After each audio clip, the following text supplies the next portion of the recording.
Hello everyone. In today's video, I'm gonna be talking about some facts about Swordmaster.io that you may not know. I did a lot of research for this video, so stick around until the end. So, without further ado, let's get straight into it. Fact number 1. Replaced and scrapped features. There are plenty of features that were originally planned to be in Swordmasters, but ended up being replaced by other features.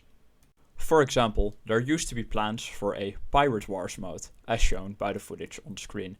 This mode was later scrapped in favor of a PvP mode. I do not have info on what Pirate Wars was going to be, but it's interesting to think about what it could have been. In a similar manner, before Dragon World was planned, there was a sign on the ruined castle in World 1 calling it Dungeon. This likely would have been like dungeons in games like Zelda. Dungeon was later scrapped in favor of the Dragon World. The same happened to potions. Ever since the game was released, there was an unused tab in the inventory that didn't have a name, with the icon of a potion. This tab was later reused for ores, which have not been added to this day as of writing. Fact number 2. Axolotl in World 2.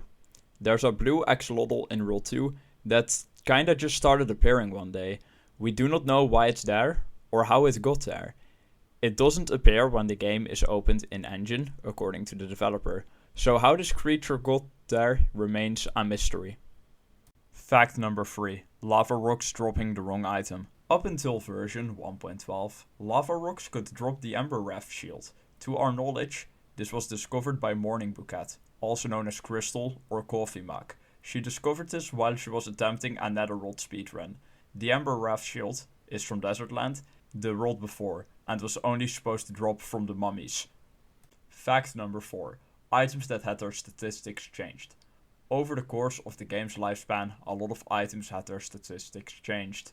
The first example of this happening were the Devil's Blade and the Ember Raft Sword, both of which used to have 10 million damage protection. However, in update 1.04, both swords protection values were nerfed. Devil's Blade was nerfed to have 3 million protection, and Ember Raft was nerfed to have 1 million protection. Another item that had its statistics changed is the Dragon's Poison. When Dragon World was released, the Dragon's Poison did 100 million damage and was the strongest sword in the game. When update 1.08 was released, Spaceland was added in between Aqualand and Dragon World. The new epic sword also did 100 million damage. Due to this, the Dragon's Poison was buffed to do 200 million damage. However, the Dragon's Teeth, the other sword from Dragon World, was actually never buffed to account for this. A more recent example of items being tweaked is Update 1.11.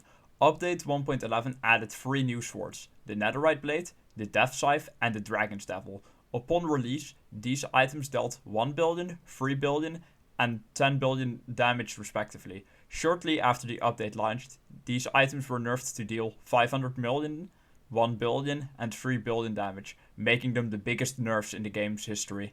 The most recent example of an item being tweaked is the Dragon Soul, which had all of its statistics buffed in update 1.12. Fact number 5. Graveyard Trouble. When update 1.10 was released, it introduced the Graveyard, which contained a grave for every account in the game. That's right, every account in the game, meaning every unregistered level 1 account also had a grave. At the time, graves were also sorted by oldest to newest user. Since the game was constantly updating Graveyard to keep up with new accounts, the server was running at a snail's pace, taking minutes to log in. This was obviously a huge issue at the time, causing Graveyard to be temporarily disabled until a solution was found. Harmony, also known as Lars or Alhagstaff, suggested to the developer to exclude low-level accounts. After this was implemented, all issues regarding server performance were solved, meaning Graveyard got to stay. Fact number 6. Mages under the map. When Aqualand was added, players were quick to notice a mage under the map. This mage was supposed to give the Ethereal Rift, better known as the Green Book. The mage was placed under the map as a temporary solution while the book was being worked on, which to this day has not been finished. Later, when Spaceland released, players noticed the same mage appear under Spaceland. This was because during development, Aqualand was used as a template for Spaceland and the developer forgot to remove the mage. Later, while working on update 1.09, The developer removed both mages from the game, and with that putting a stop to the dozens of messages we were getting about these mages. Thank you all for watching. Leave a like and subscribe and let me know in the comments what you thought of this video. It took a lot of effort to make this, so once again, thank you for watching, and I'll see you in the next video.